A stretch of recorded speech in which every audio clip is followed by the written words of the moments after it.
All right, everybody, let's talk Corvette.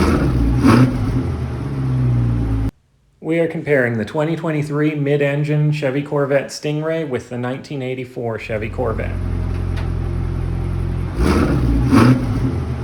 Wow, I love that sound. That's the new Corvette's mid-engine 6.2-liter V8 producing 490 horsepower, more than twice what it had in 84. And yes, I said mid-engine. That's one of the biggest things about this car with the new model that came out, the current model. It is now mid-engine, meaning the engine is behind the cockpit of the car as opposed to up front like this one that you see right here. This one you see here had a 5.7-liter V8 producing 205 horsepower, did 0 to 60 in approximately 7 seconds, which was pretty good time for back then.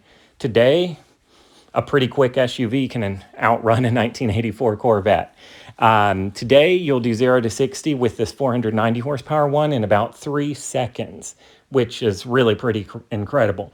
And because it's now mid-engine, the handling is so much better than the Corvette used to handle. So at this point, with the new mid-engine Corvette, you're talking about something that could arguably be compared to a Ferrari. And that's really saying something when the car starts at just $64,500 today versus the old one you see here, $23,400. But realistically, you're not going to get one today for $64,000. You'll realistically be in the 70s. If you're saying, oh, $23,400, wow, it was so much cheaper, everything's gotten so much more expensive. That is true, but let's put on our economist hats. Let's inflation adjust those dollars.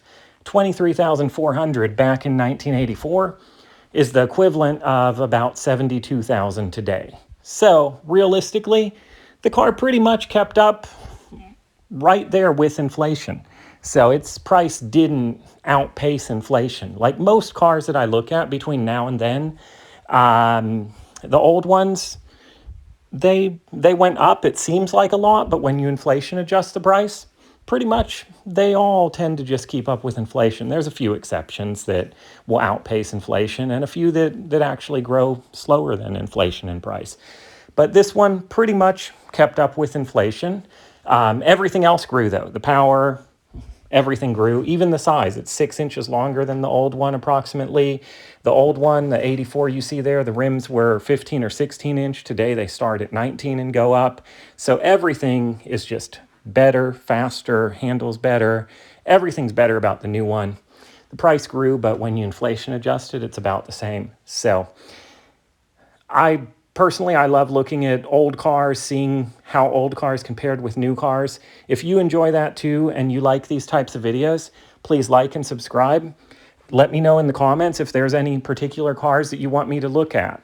A new Corvette versus a 1998 Corvette, for instance, or any type of cars. Just let me know if there's any special suggestions that you'd like me to look at there in the comments. I really like looking at the differences between the new and old cars, so I'm going to keep up with more of these types of videos. Thanks for watching, and again, please like and subscribe.